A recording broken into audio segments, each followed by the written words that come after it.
હવે અમે આપને દેખાડીએ આખરે કેવી રીતે છેલ્લા 3 દિવસથી ગુજરાતમાં એક બાદ એક ચાલી રહ્યા છે કેજરીવાલના ડ્રામા। પહેલા દિવસથી એરપોર્ટથી શરૂ થયેલા કેજરીવાલના સ્ટન્ટ આજે ત્રીજા દિવસે પાટનગર ગાંધીનગર સુધી પહોંચ્યા અને પાટનગરમાં સામે આવ્યો નવો કેજરીવાલ સ્ટન્ટ।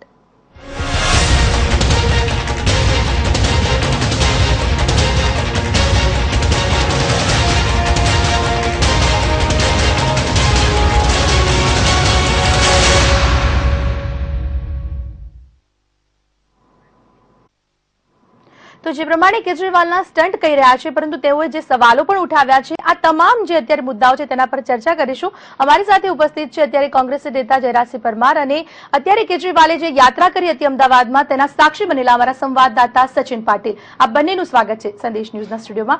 सौथी पहेला सचिन हुं आपने पूछवा मांगीश के आ समग्र यात्रानी जो वात करीए आप तेनो पूरेपूरो स्टडी कर्यो छे आपे आ केस अने यात्रामां आप साथे रह्या छो अमदावादथी फरी परत अमदावाद सुधी शुं रह्यो छे अने शुं प्रतिक्रिया छे?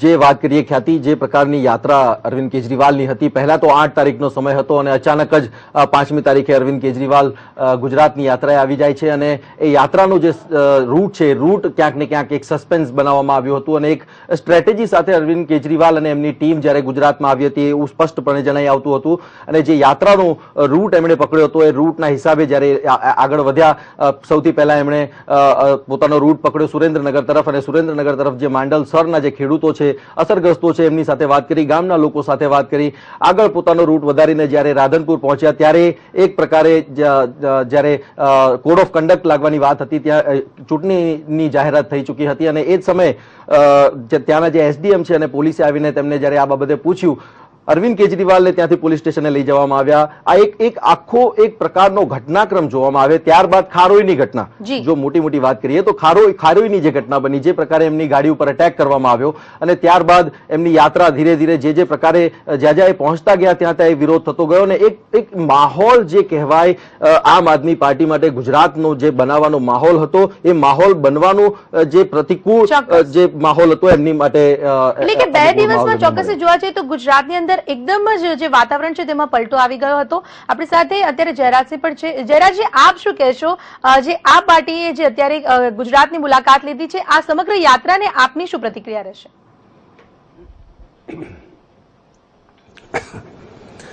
અત્યારે તો ચૂંટણીઓ આવી છે એટલે યાત્રા કાઢી છે પણ જ્યારે કેજરીવાલજી જ્યારે છેલ્લા 2-3 વર્ષથી લાઇમલાઇટમાં આવ્યા છે ત્યારથી અગાઉ કદાચ એમણે આંદોલનો કર્યા છે પણ આ દેશની જનતા જાણતી નહોતી, કદાચ દિલ્હી લેવલે જાણકાર હશે પણ છેલ્લા 2-3 વર્ષમાં જે રીતે એમણે ભ્રષ્ટાચારની સામે આંદોલનો શરૂ કર્યા હતા ત્યારે અમે તો ગાય વગાડીને કહેતા હતા 2012ની ચૂંટણી પહેલા જ અમે 1 લાખ કરોડનો ભ્રષ્ટાચાર એ પણ માત્ર 17 જેટલા મોટા કિસ્સાઓમાં 1 લાખ કરોડ કરતા પણ વધુ ભ્રષ્ટાચારના પુરાવા સહિત રાષ્ટ્રપતિશ્રીને તમામ ધારાસભ્યોએ વિપક્ષના નેતાની આગેવાનીમાં આપ્યા હતા। ત્યારે કેજરીવાલજી એ વખતે દિલ્હીના છાપાઓમાં કે ગુજરાતના છાપાઓમાં વાંચ્યું નહોતું એ પણ મારો એમને એક સવાલ છે અને એના માટે તો એમબી શાહ તપાસ પંચ મૂકવું પડ્યું છે। આજ જો અમારા ભ્રષ્ટાચારના આક્ષેપો જો લોકાયુક્ત તપાસ કરવાના હોત તો એના માટે તો લોકાયુક્તની લાંબી ખેંચતા હતા। ત્યારે કેજરીવાલજી લોકાયુક્તના નામે પોતાનું નામ મોટું કરવા માંગતા હતા અથવા તો અત્યારે જે રીતે ચૂંટણી પ્રચાર કરીને સરકારનો ભ્રષ્ટાચાર એમને હવે દેખાવા માંડ્યો છે તો એ વખતે કેજરીવાલજી ક્યાં હતા એ પણ કોંગ્રેસ પાર્ટીના માટે એક મોટો સવાલ એમને પૂછી રહી છે। અને સવાલ નંબર 2 ભારતીય જનતા પાર્ટીને પણ જ્યારે કોંગ્રેસના મિત્રોની સામે જ્યારે કોંગ્રેસ કેન્દ્ર સરકારની સામે આંદોલન કરતા ત્યારે કેજરીવાલ સારા લાગતા હતા। આ કિરણ બેદી જેમને હાથ પણ દુખી જાય એટલા મોટા હાથથી ઝંડાઓ ફરકાવતા લોકોએ જોયા છે, અન્નાજીની સાથે ટોળાશાહી કરતા પણ લોકોએ જોયા છે। એ વખતે જ્યારે કોંગ્રેસની સામે આંદોલન કરતા હતા ભ્રષ્ટાચારની વિરુદ્ધનું ત્યારે ભારતીય જનતા પાર્ટીના કાર્યકર્તાઓ કેજરીવાલને ખૂબ પ્રતિષ્ઠિત અને એકદમ સ્વચ્છ છબીવાળો કહેતા હતા। તો અત્યારે કેજરીવાલની વાત એકદમ સ્ટન્ટ ક્યાંથી થઈ ગઈ? એટલે આ સવાલ માત્ર ભારતીય જનતા પાર્ટી માટે નથી, મીડિયા માટે પણ એટલો જવાબદાર છે કે કેજરીવાલ जी बिल्कुल। तो जे प्रमाणे स्टंटनी तो आ बधा वच्चे प्रदेश कांग्रेसे पण राजनीति करी अने कांग्रेसना नेता अर्जुन मोढवाडियाए मोदीने कागळना वाघ कहीने विरोध कर्यो हतो। देखो, मोदी पेपर टाइगर है और वो अपने आप को किसी भी तरीके से कैमरा के सामने या प्रिंट मीडिया में कैसी तरह दिखाया जाए, उसके लिए वो एक ही काम कर रहे हैं।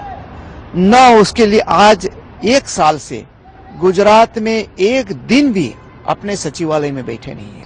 लेकिन लोगों के दिल में स्थान लेना और मीडिया में स्थान लेना अलग बात है। तो सच्चाई तो चुनाव के दिन बाहर आएगी। बीजेपी के अरुण जेटली से लेकर नेताओं की होड़ लगती थी वहां, और जो केडर लाई जाती थी लोगों के नाम पर, वो तो आरएसएस बीजेपी की केडर थी। तब तक तो वो बोले नहीं, तब तक तो निशाना यहां था। अब गुजरात में आया तो क्या असलियत अभी मालूम हुई? ये उनकी मिलीजुली कुश्ती है।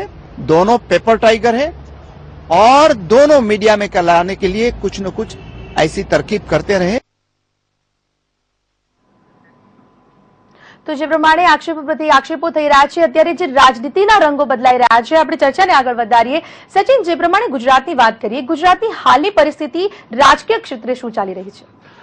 જી, જે પ્રમાણે અત્યારે જયરાજસિંહજીએ વાત કરી અને જે કહ્યું કે કોંગ્રેસ પહેલાથી જ આ મુદ્દાઓને લેતી આવી છે। લોકપાલનો મુદ્દો હોય, બીજા ભ્રષ્ટાચારના મુદ્દા હોય, સાથે સાથે શિક્ષણ અને અન્ય આરોગ્યના મુદ્દાઓને લઈને વાત કરવામાં આવી રહી છે। પરંતુ હું જયરાજસિંહજીને સવાલ મારો એક પૂછવા માંગીશ કે જે વાત આપ કરી રહ્યા છો કે કેજરીવાલ જે છે અત્યારે એ જ વાત કરી રહ્યો છે જે કોંગ્રેસ કરી રહી છે, પરંતુ આ જ વજન સાથે કોંગ્રેસ કેમ આ મુદ્દાને આગળ ન લઈ આવી શકી અને કેમ કોંગ્રેસ ક્યાંક ને ક્યાંક પાછળ પડી એવું આપણે જોયું છે છેલ્લા કેટલાક દિવસોમાં અને હજુ પણ હાલ જોઈ રહ્યા છે?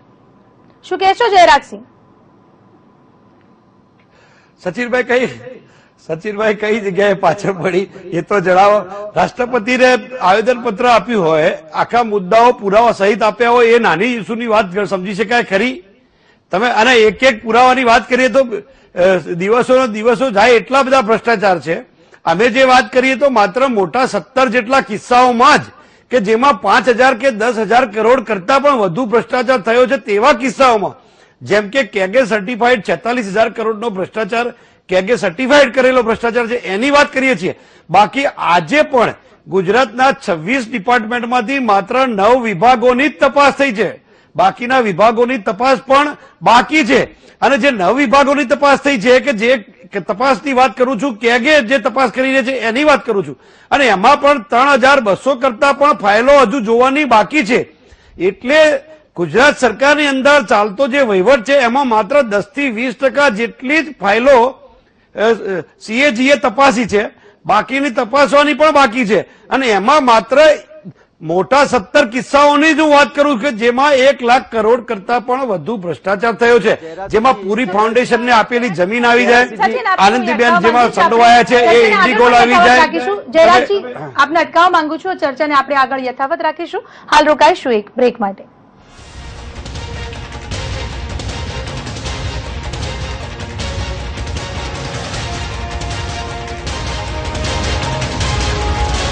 Welcome back. અમારી વિશેષ રજૂઆતમાં આપનું સ્વાગત છે। ચર્ચાને આગળ વધારીએ। જે પ્રમાણે સચિન હમણાં જ આપે જે સવાલ કર્યો છે અને કદાચ અત્યારે કોંગ્રેસી નેતા તે જવાબ આપવાનો પ્રયત્ન પણ કરી રહ્યા હતા, શું આપને લાગે છે કે હજુ પણ કદાચ ફિરાકમાં જે પ્રમાણે આ પાર્ટી આવી ગઈ અને ત્યારબાદ અત્યારે કોંગ્રેસ અને ભાજપ બંને થોડી થોડી બોખરાઈ ગઈ છે?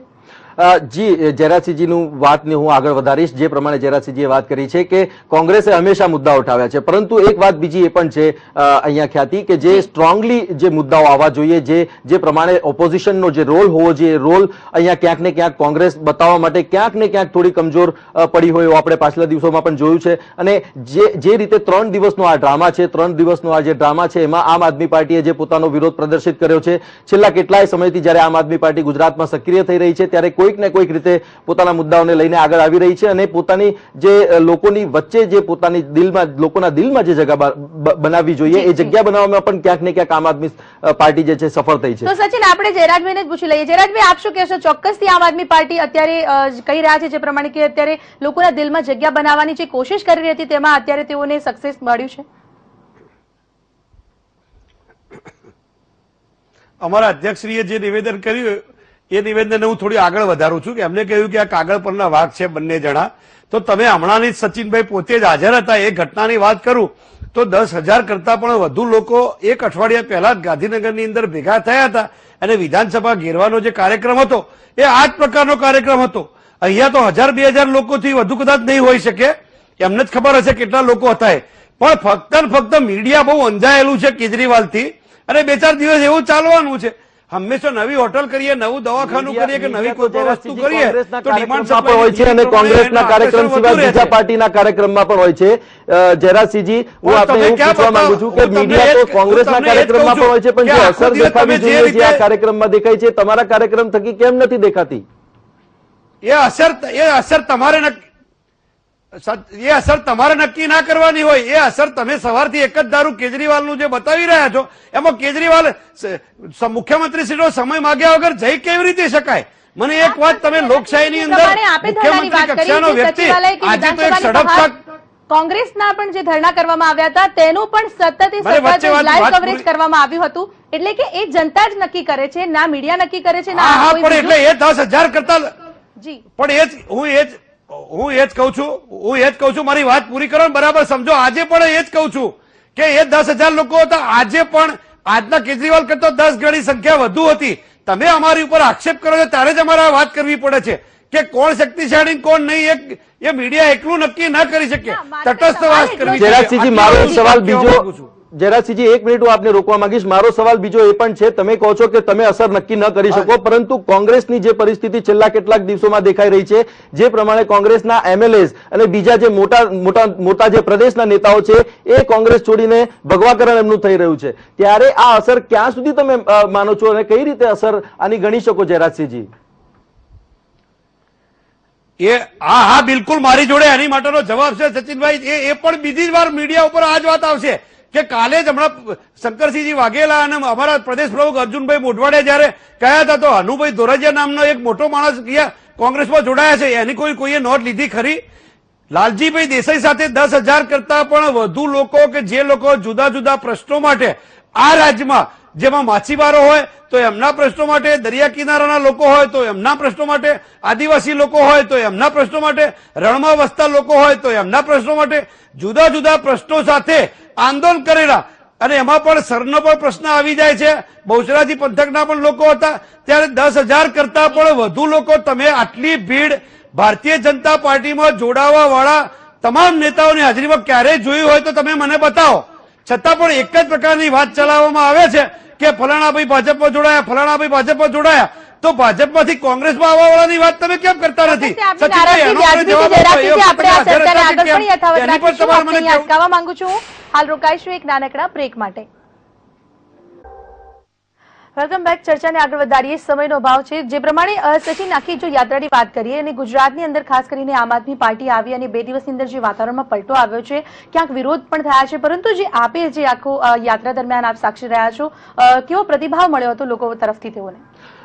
સૌથી પહેલા તો હું ખ્યાતિ આપને એક વાત કહીશ કે જે પ્રકારે આમ આદમી પાર્ટીની જે સ્ટ્રેટેજી હતી, એ સ્ટ્રેટેજીના ભાગરૂપે જ આમ આદમી પાર્ટી એ ગુજરાતનો પ્રવાસ ખેડવાનો શરૂ કર્યો હતો, અને જે સ્પોટ્સ એમના હતા, રાધનપુર છે, ખોરાઈ છે, ત્યારબાદ આગળ જઈને ભુજ છે અને મુન્દ્રા, અને જે એમને પોઈન્ટ્સ પકડ્યા હતા, ખૂબ વિચારીને અને સમજીને એક સ્ટ્રેટેજી એમણે પોતાની અહીંયા શરૂ કરી હતી. અને યાત્રા દરમિયાન ઘણી જગ્યાએ કેજરીવાલનો વિરોધ થયો, પરંતુ કેજરીવાલને જ્યારે આ સવાલ પૂછવામાં આવ્યો કે તમારો વિરોધ પણ કરવામાં આવી રહ્યો છે અને તમે ફક્ત ને ફક્ત નરેન્દ્ર મોદીનો જ વિરોધ કરી રહ્યા છો, એ પ્રકારનો ભારતીય જનતા પાર્ટીના કાર્યકરોએ પણ પોતાનો વાંધો ઉઠાવ્યો છે, ત્યારે કેજરીવાલે એક જ વાત કહી કે આ જે વિરોધ ન થયો હોત તો મને આશ્ચર્ય થાત. અને સાથે સાથે જે ગાંધીધામનું એમનું ભાષણ રહ્યું, એ ભાષણમાં પણ એમને જ વાત કરી. સાથે એક બીજી વાત પણ હું કહેવા માંગીશ કે જે ઘટના દિલ્હીમાં બની, દિલ્હીમાં જે ઘર્ષણ થયું ભાજપ અને આમ આદમી પાર્ટીના કાર્યકર્તાઓ વચ્ચે, એ બદલ એમણે કેટલી વાર પોતાના પ્રવાસ દરમિયાન માફી માંગી છે. અને એક મહત્વની બીજી બાબત એ પણ છે, અને એમણે એ પણ કહ્યું કે એ લોકો હવે કોઈ પણ પ્રકારના ઘર્ષણમાં નહીં ઉતરે,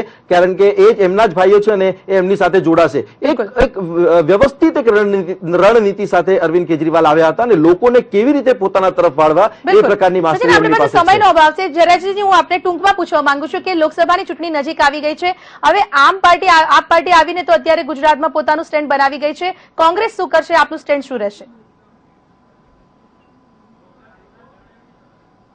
નહીં, કોંગ્રેસનો મતદારો વર્ગ, કોંગ્રેસની વિચારધારા ધરાવતા તમામ લોકો આજે પણ અકબંધ છે, અને કોંગ્રેસમાં એમાં થર્ડ ફોર્સમાં ઘણા બધા આવી ગયા છે, કિમલોકથી ચાલુ કરી અને તમામ પક્ષોએ અખતરા કરી લીધા છે. ગુજરાતમાં છેક જેપીપી સુધી તમામ પક્ષોએ દંડવત પ્રણામ કરીને શરણા લઈ અને પાછા જે તે પાર્ટીઓમાં, મૂળ પાર્ટીઓમાં પરત ફરવું પડ્યું છે. એટલે કેજરીવાલ કઈ ચંદ્ર ઉપરથી તો આવ્યા નથી, બરાબર, એટલે એવો તો કોઈ જુદો વિશેષ ચમત્કાર થવાનો નથી, પણ શરૂઆત સ્વાભાવિક છે કે આવી રીતે આવે એટલે નવી વાત હોય તો લોકોને આકર્ષણ લાગે થોડો સમય, પણ લાંબા ગાળે કોઈ પણ પાર્ટીનું સંગઠન પાયાના સ્તર સુધી ન હોય એ ચૂંટણીઓમાં કે જીતમાં પરિણમી ન શકે.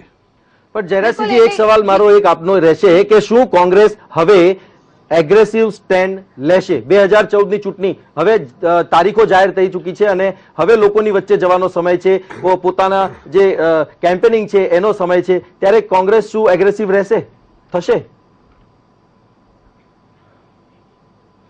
એક વાત બહુ સ્પષ્ટ સમજી લેવાની જરૂર છે કે કોંગ્રેસે આ દેશની અંદર અંગ્રેજોને પણ આંદોલનના સ્વરૂપમાં જ હાંકી કાઢેલા છે. આંદોલનમાંથી ઉભી થયેલી પાર્ટી છે આ કોંગ્રેસ. આ કોંગ્રેસ કોઈ કેડર બેઝ પાર્ટી નથી, આંદોલન બેઝ માસ પાર્ટી છે. અને આ માસ પાર્ટીની અંદર તમે જે વાત કરી રહ્યા છો, જેવી અપેક્ષાઓ રાખી રહ્યા છો, એ કોંગ્રેસની સંસ્કૃતિ નથી. કોંગ્રેસ ક્યારે તમે જુઓ આજે તમામ કેજરીવાલનો વિરોધ પ્રજા થોડી કરી રહી છે. કેજરીવાલનો વિરોધ છે ભારતીય જનતા પાર્ટીના ઘણા ગાંઠા. ચર્ચામાં જોડાયા તે બદલ આપનો ખૂબ ખૂબ આભાર. તો હવે આવનારો સમય જ નક્કી કરશે કે કઈ પાર્ટી બાજી મારી જશે. તો આથી અમારી વિશેષ રજૂઆત. હાલ મને રજા આપશો. નમસ્કાર.